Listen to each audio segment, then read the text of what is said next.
Fala galera do xadrez, tudo bem com vocês? Aqui quem fala é Rogério Nunes e esse é o canal Xadrez Digital. E sejam muito bem-vindos a mais um vídeo. No vídeo de hoje nós temos Magnus Carlsen, campeão do Tata Steel Masters 2019. Magnus Carlsen foi o grande campeão fazendo 9 em 13. Na última partida ele empatou com o Anish Giri. Estava meio ponto à frente, então o empate já bastava para ele ser campeão. Anish Giri tem 2.783 de rate e feed. Magnus Carlsen tem 2.835. Atualmente é o campeão mundial de xadrez clássico e o campeão mundial de Blitz. E o maior rate clássico do mundo. Tá bom?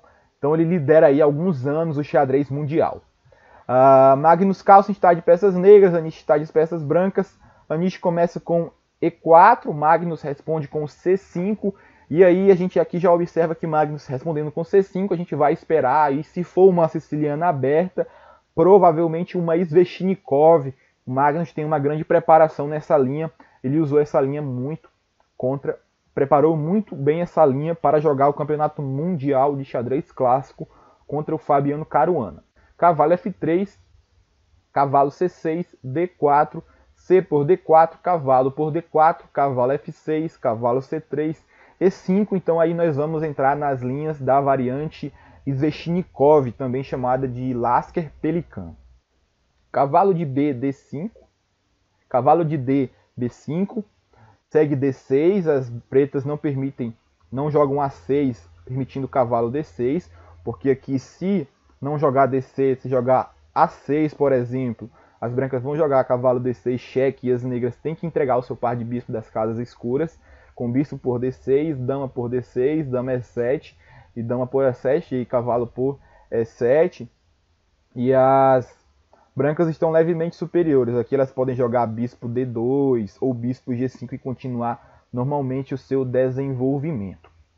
Mas seguiu depois de cavalo de B, de D, B5, seguiu com D6, e aí bispo G5, e aí segue A6, e aí cavalo A3, e aqui os cavalos estão com uma casa de diferença, e as negras têm a ideia de jogar B5 e depois A4, atacando os dois cavalos. Atacando os dois cavalos, fazendo um duplo, ganhando uma peça. Mas as brancas claramente não irão permitir isso, mas a ideia é essa. Cavalo D5, aqui nessa posição as brancas têm a opção de jogar com bispo por F6 ou cavalo D5, porque o cavalo não pode tomar aqui na casa D5, visto que ele está cravado. Então segue cavalo D5, bispo E7, bispo por F6, bispo por F6, C3. Aqui, antes de C3, as brancas não é interessante para as brancas tomarem F6, por mais que elas vão tirar o par de bispo das negras. Todavia, o cavalo em D5 está muito bem posicionado, então essa casa aqui é muito boa para o cavalo.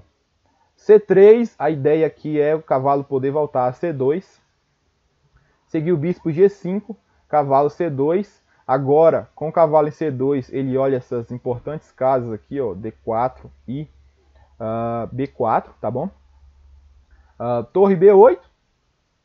Bispo E2, as brancas seguem normalmente o desenvolvimento, as negras rocam, as brancas rocam, continuando aí o desenvolvimento normalmente. Rei H8, as pretas podem ter ideias de jogar com F5, tá? E aí o rei ficaria exposto nessa diagonal aqui, porque a dama em algum momento pode vir a B3. Então seguiu o bispo G4, as brancas oferecem a troca dos bispos. Magnus pensa que é melhor o bispo ficar em B7. Então segue cavalo de C, B4, cavalo por B4 e C por B4. Aqui, se seguir cavalo por B4, segue bispo E4 e as brancas perdem o peão sem aparentemente nenhuma compensação. Então aqui, se as brancas vão jogar essa linha com cavalo de C2 para B4, elas estão com a ideia de retomar nessa troca com o peão de C, tá bem? Segue G6. Agora a ideia dita anteriormente aqui fica bem mais madura, jogar o F5, tá? negras estão preparando esse lance aqui. Segue então A4, as brancas querem quebrar essa estrutura bem bonita aqui de peões da ala da dama das pretas. A por B4, torre por B4, bispo C6, as negras atacam a torre de A4. E aqui o Nishigiri faz um lance curioso, ele joga bispo E2, sacrificando a qualidade. E aparentemente a compensação instantânea desse sacrifício é o seu cavalo de D5 que vai jogar muito. Se vale a pena ou não, se essa compensação é suficiente ou não, fica uma discussão aí para nós enxadristas. Mas o fato é que esse cavalo fica muito forte em D5. E as negras não têm uma forma de tirar esse cavalo da casa D5, a não ser que elas devolvam a qualidade. E aí as brancas já estariam numa posição superior.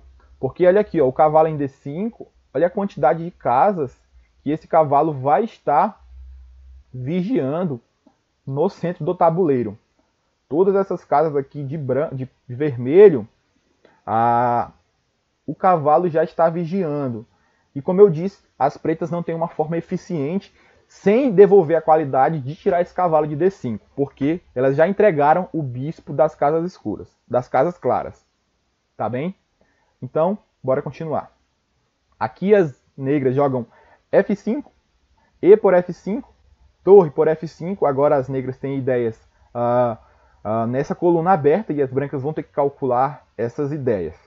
E aí bispo D3, as negras são obrigadas a voltar com a torre, torre F8, dama por A6, bispo D2, as brancas vão provavelmente perder esse peão aqui de D4, de B4, segue dama C4, dama C8, as pretas oferecem as trocas das damas. Vale lembrar que o Magnus Carlsen está meio ponto à frente do Nishigiri, então um empate para ele já é suficiente para vencer o torneio.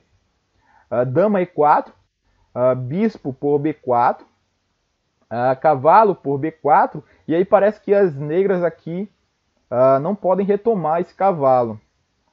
Mas tem um lance intermediário. Elas não podem retomar esse cavalo com torre por B4, porque aí segue dama por B4, e aqui sim as brancas estão com uma peça a mais. Mas aqui na posição as negras têm um lance intermediário, e esse lance é torre F4. E isso aqui é chamado de espeto. Espeto é quando você tem uma peça mais poderosa na frente de uma peça menos poderosa. Então a peça mais poderosa tem que se retirar da diagonal, ou da linha, ou da fila, para que a peça do adversário capture a peça menos poderosa que está atrás da peça poderosa. No caso aqui é a dama. Nós temos aqui, ó, a torre está atacando a dama que está na frente do cavalo. Então a dama vai ter que se retirar e a dama sai para C6 para que as negras recuperem o cavalo. E agora torre de F por B4 e as negras recuperaram a peça que elas tinham meio que sacrificado para conseguir pegar o peão de B4, capturar o peão de B4. Então segue dama por D6, dama F8, as negras mais uma vez oferecem a troca de damas. E aqui depois de dama E5, os jogadores acordam empate. Provavelmente Magnus Carlsen, que ofereceu o empate, visto que ele está meio ponto à frente, e o empate é suficiente para vencer o torneio. E a Nishi, vendo que está levemente inferior aqui na posição, as negras têm qualidade, porém elas têm 2 peões a menos, né? Qualidade e mas tem 2 peões a menos, então no material fica igual. Só que aqui as torres são muito fortes, porque nós temos muitas colunas abertas. Então Magnus Carlsen provavelmente ofereceu empate e a Nishigiri, vendo que estava inferior na posição, aceitou. Para o Magnus é bom, visto que ele vai ser campeão do torneio, e para o Nishi também, empatando aí com o Magnus Carlsen e somando alguns pontinhos de rate. Então, essa foi a partida, galera. Agora a gente vai lá no site do Chess24 para a gente analisar como é que foi o torneio, a classificação e os jogos da última rodada. E aí, pessoal, beleza? Estamos aqui então no site do Chess24 para a gente estar analisando os detalhes do torneio. Na última rodada nós tivemos aí o jogo que eu apresentei, que foi Magnus Carlsen, Nishigiri e Magnus Carlsen, que foi um empate. O Richard Rapport venceu o Van Forest, Nepomniachtchi empatou com o Radiabov, Duda empatou também, Anand empatou. Nós tivemos muito empate, visto que é a última rodada, os jogadores não têm nenhuma pretensão aí, os que estão no meio da tabela. Kramnik perdeu, e aí perdeu bastante rate, perdeu 25 pontos de rate. Foi um torneio bastante desastroso para ele. Aqui na nossa classificação final, nos stands final, temos aí Magnus Carlsen, somando aqui 9 pontos em 13 possíveis. Ele obteve 8 empates e 5 vitórias, somando aí então 9 pontos dos 13 possíveis. Não perdeu nenhuma, tá bom? A Nishigiri ficou em segundo, somando aí 14 pontos de rate, uma pontuação considerável, visto que nesses torneios é muito difícil você ganhar muito rate, visto que os rates são muito igualados e qualquer empate ou derrota para um jogador de rate inferior você perde pontos. Nepomniachtchi ficou em terceiro, o Digliri em quarto, o Anand aí ficou em quinto. O Anand teve um torneio bastante razoável, venceu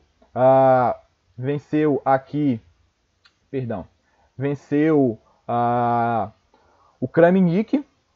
Temos aí o Vidit em sexto, o Radiabov em sétimo, o Shackland em oitavo, Rapport em nono, o Duda em décimo, o Fedosiv Vladimir em 11º, Kramnik, 12º, Mamediarov, 13º Kramnik, que foi o grande destaque negativo do torneio, e o Van Forest em último.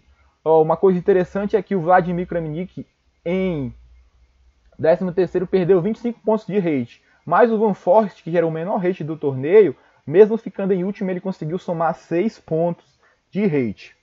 Então é isso aí, galera. Esse é o vídeo de hoje. Desculpem aí por ter ficado alguns dias sem vídeos, mas a gente já vai estar voltando na programação normal aí, com bastante vídeo para vocês. Então é isso, galera. Se inscreve no canal, ativa o sininho para você ficar por dentro de todas as notificações. Pretendo trazer um vídeo aí, logo mais, do Floripa Chess Open. O Alexander Fia foi o campeão e o cara tá voando, tá jogando muito. E aí vai jogar também agora, nos próximos dias, o Campeonato Brasileiro, no sistema de mata-mata.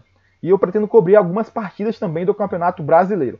Então é isso aí, galera. Valeu, se inscreve no canal, curte o vídeo, compartilha. Valeu e até a próxima. Falou!